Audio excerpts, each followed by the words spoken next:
بسم اللہ الرحمن الرحیم۔ ان حالات میں کبھی بھول کر بھی نماز نہ پڑھنا، کیونکہ یہ بہت بڑا گناہ ہے اور نماز کسی صورت قبول نہیں ہوگی۔ نمبر 1، نیند کے غلبہ کے وقت نماز پڑھنا۔ رسول اللہ صلی اللہ علیہ وآلہ وسلم نے فرمایا، روایت حضرت انس بن مالک، تم میں سے جب کسی کو نماز پڑھتے پڑھتے نیند کا غلبہ ہونے لگے تو اسے چاہیے کہ سو جائے، یہاں تک کہ نیند کا خمار کچھ نکل جائے اور وہ یہ سمجھ سکے کہ میں کیا پڑھ رہا ہوں۔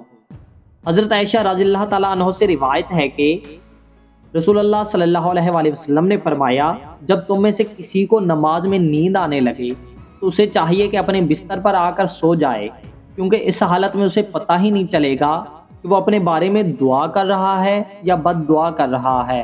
شارحین حدیث نے اس حدیث کو صلاۃ اللیل پر معمول کیا ہے، کیونکہ رات کے وقت نیند کا غلبہ ہوتا ہے، اس لیے صلاۃ اللیل کی ادائیگی کے لیے اس بات کا خیال رکھنا ضروری ہے کہ نیند کا خمار بالکل زائل ہو جائے، اس کے بعد نماز ادا کی جائے۔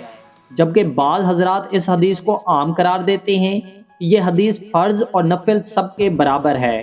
اس صورت میں یہ وضاحت ضروری ہے کہ فرض نماز کی ادائیگی میں اگر کافی وقت باقی ہو تو غلبہ نیند کی صورت میں کچھ دیر آرام کے لیے نماز پڑھ لیں، اور اگر وقت تنگ ہو رہا ہو اور نماز قضا ہونے کا خطرہ ہو تو اپنی پوری کوشش کر کے اپنے آپ سے نیند اور سستی کو زائل کر کے نماز ادا کریں۔ حضرت ابو قتادہ رضی اللہ تعالیٰ عنہ فرماتے ہیں کہ رسول اللہ صلی اللہ علیہ وآلہ وسلم نے فرمایا، تفریط نماز میں کوتاہی نیند میں نہیں ہے، تفریط تو بیداری میں ہوتی ہے۔ یعنی نیند میں اگر کسی شخص سے بھی کبھی کوئی نماز فوت ہو جائے تو یہ تفریط نہیں کہلائے گی۔ تفریط یہ ہے کہ انسان جان بوجھ کر نماز میں اتنی تاخیر کرے کہ دوسری نماز کا وقت داخل ہو جائے، جیسا کہ شرح المشکات میں ہے۔ اس سے نیند کو نماز پر فوقیت دینے کا وہم پیدا نہیں ہونا چاہیے، بلکہ مذکورہ حدیث میں تو نماز جیسے عظیم فریضے کو بہتر انداز میں خشوع و خضوع اور بھرپور توجہ کے ساتھ ادا کرنے کا حکم دیا گیا ہے۔ باقی نمازوں کے لیے جو اوقات مقرر ہیں، انہی اوقات مقررہ پر نماز ادا کرنی چاہیے۔ حدیث شریف میں اسے اللہ تعالیٰ کا سب سے پسندیدہ عمل قرار دیا گیا ہے۔ چنانچہ حضرت عبداللہ بن مسعود رضی اللہ تعالیٰ عنہ فرماتے ہیں، میں نے نبی کریم صلی اللہ علیہ وآلہ وسلم سے سوال کیا کہ اللہ تعالیٰ کے ہاں سب سے محبوب عمل کیا ہے؟ تو رسول اللہ صلی اللہ علیہ وآلہ وسلم نے فرمایا، نماز کو اپنے وقت پر ادا کرنا۔ مقررہ وقت کے اندر کسی وقت بھی نماز پڑھی جائے تو نماز ہو جائے گی اور وہ نماز ادا کہلائے گی۔ اس سے تاخیر کرنے پر نماز قضا ہو جائے گی۔ جان بوجھ کر نماز قضا کرنا یا رات کو دیر تک جاگتے رہنا، جس کی وجہ سے نماز فجر کے لیے اٹھنا مشکل ہو اور نماز قضا ہو جائے تو یہ بہت بڑا گناہ ہے، اس سے بچنا چاہیے۔ کبھی کبھار اگر انسان پر نیند کا غلبہ ہو جائے یا بوجہ نسیان کے نماز رہ جائے تو بعد میں نماز پڑھ لینی چاہیے۔ حدیث شریف میں ہے، حضرت ابو ہریرہ رضی اللہ تعالیٰ عنہ سے روایت ہے کہ رسول اللہ صلی اللہ علیہ وآلہ وسلم نے ارشاد فرمایا، منافقین پر عشاء اور فجر کی نمازیں سب سے زیادہ بھاری ہیں۔ اگر انہیں ان نمازوں پر ملنے والا اجر معلوم ہو جائے تو ان نمازوں کے ادائیگی کے لیے گھٹنوں کے بل چل کر آئیں، اور میرا دل چاہتا ہے کہ میں نماز کا حکم کروں اور نماز کھڑی ہو جائے، اور پھر میں کسی کو جماعت کرانے کا حکم دے دوں اور خود کچھ ایسے لوگوں کے ساتھ لے کر جن کے پاس لکڑیوں کی گٹھڑی ہو، ایسے لوگوں کی طرف نکل جاؤں جو جماعت میں کسی شرعی عذر کے نہ ہونے کی صورت میں بھی شریک نہیں ہوتے، اور جا کر ان کے گھروں کو آگ لگا دوں۔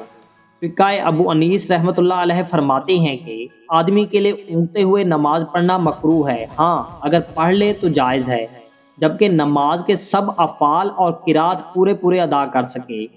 پیشاب یا پخانہ کو روک کر نماز پڑھنا، جس وقت پیشاب یا پخانہ کا تقاضا شدید ہو، ایسے وقت نماز پڑھنا مکروہ تحریمی ہے۔ اس طرح اگر نماز کے دوران پیشاب یا پخانہ زور کرے تو نماز توڑ کر فراغت کر کے پھر نماز پڑھنا چاہیے، اور اگر اسی حالت میں نماز پڑھ لی تو نماز کراہت کے ساتھ ہو جائے گی اور گناہ ہوگا۔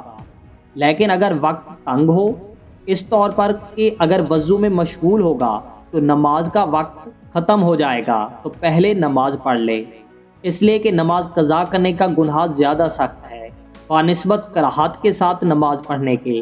صورت مسئولہ میں چونکہ وقت تنگ ہونے کا عذر نہیں ہے، اس لیے پہلے پیشاب، پاخانہ، استنجا سے فارغ ہو کر وضو کریں پھر مغرب کی نماز پڑھیں۔ پیشاب پاخانہ لگے ہونے کی حالت میں نماز پڑھنے کی ممانعت احادیث مبارکہ میں آئی ہے۔ ذیل میں چند احادیث نقل کی جاتی ہیں۔ حضرت ہشام بن عروہ اپنے والد عروہ سے روایت کرتے ہیں کہ حضرت عبداللہ بن ارقم رضی اللہ تعالیٰ عنہ لوگوں کی امامت کرایا کرتے تھے۔ ایک دن جماعت کا وقت ہو گیا تو آپ قضائے حاجت کے لیے چلے گئے، پھر واپس آئے تو فرمایا کہ میں نے رسول اللہ صلی اللہ علیہ وآلہ وسلم کو یہ فرماتے ہوئے سنا کہ جب تم میں سے کسی کو پاخانہ لگا ہو تو نماز پڑھنے سے پہلے اس سے فارغ ہو لے۔ حضرت ثوبان رضی اللہ تعالیٰ عنہ سے روایت ہے کہ رسول اللہ صلی اللہ علیہ وآلہ وسلم نے فرمایا کسی شخص کے لیے یہ جائز نہیں ہے کہ دوسرے کے گھر میں تانک جھانک کرے بغیر اس کی اجازت کے، اور اگر اس نے ایسا کیا تو گویا کہ وہ اس میں داخل ہو گیا۔ اور کوئی امام جماعت سے نماز پڑھائے تو صرف اپنے ہی لیے دعا نہ کرے مقتدیوں کو چھوڑ کر، اگر اس نے ایسا کیا تو اس نے اس کے ساتھ خیانت کی۔ اور کوئی شخص اس حالت میں نماز کے لیے کھڑا نہ ہو کہ وہ پیشاب پاخانہ کو روکتا ہو۔ حضرت ابو امامہ رضی اللہ تعالیٰ عنہ سے روایت ہے کہ رسول اللہ صلی اللہ علیہ وآلہ وسلم نے منع فرمایا کہ کوئی شخص اس حالت میں نماز نہ پڑھے کہ وہ پیشاب پاخانہ کو روکتا ہو۔ حضرت عبداللہ بن ارقم رضی اللہ تعالیٰ عنہ بیان کرتی ہیں کہ نبی اکرم صلی اللہ علیہ وآلہ وسلم نے فرمایا جب نماز کا وقت ہو اور تم میں سے کسی کو پاخانہ کی حاجت ہو تو وہ پہلے رفع حاجت کر لے۔ سخت بھوک کی حالت میں نماز پڑھنا، اگر جماعت تیار ہو اور بھوک بھی شدت کی ہو، اگر جماعت تیار ہو اور بھوک بھی شدت کی نہ ہو تو ایسی صورت میں نماز سے پہلے کھانا کھانا جائز نہیں۔ دوسری صورت میں اگر شدت کی بھوک لگی ہو اور انسان کو پتہ ہو کہ وہ کھانا کھائے بغیر نماز میں خشوع و خضوع برقرار نہیں رکھ سکتا تو ایسی صورت میں کھانے کو نماز پر مقدم رکھیں، یعنی پہلے کھانا کھا لیں۔ اور اگر آپ اکیلے نماز پڑھ رہے تھے یا آپ نے خود ہی جماعت کروانی تھی تو نماز سے پہلے کھانا کھانے میں کوئی حرج نہیں ہے۔ اگر جماعت کے ساتھ پڑھنی تھی اور بھوک بھی معمولی تھی تو ایسا کرنا ناجائز ہے۔ فقیہ ابو انیس رحمۃ اللہ علیہ فرماتے ہیں جب آدمی کے سامنے کھانا رکھا جائے اور نماز کے لیے اقامت کہی جا چکی ہو تو کھانے سے فراغت حاصل کرنے میں کچھ حرج نہیں، پھر نماز پڑھ لے، جبکہ نماز قضا ہو جانے کا خوف نہ ہو۔ اس لیے اگر نماز کے لیے کھانا کھانے سے پہلے کھڑا ہو جائے تو پھر تمہارا دل کھانے میں مشغول رہے گا، لہٰذا بہتر یہ ہے کہ پہلے کھانا کھا لیں اور پھر نماز پڑھ لیں تاکہ نماز میں پوری توجہ حاصل ہو۔ حضرت نافع رضی اللہ تعالیٰ عنہ سے روایت ہے کہ نبی صلی اللہ علیہ وآلہ وسلم نے فرمایا جب تم میں سے کوئی کھانا کھائے تو ہرگز جلدی نہ کرے یہاں تک کہ اسے فارغ نہ ہو لے، اگرچہ نماز کے لیے اقامت کہی جائے۔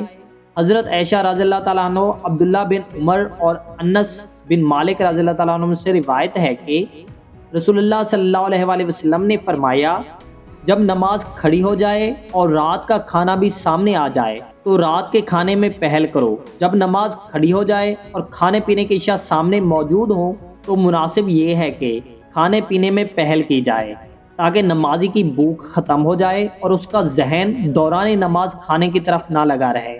لیکن اس کی شرط یہ ہے کہ نماز کا وقت تنگ نہ ہو اور کھانے کی ضرورت اور اس کی چاہت بھی۔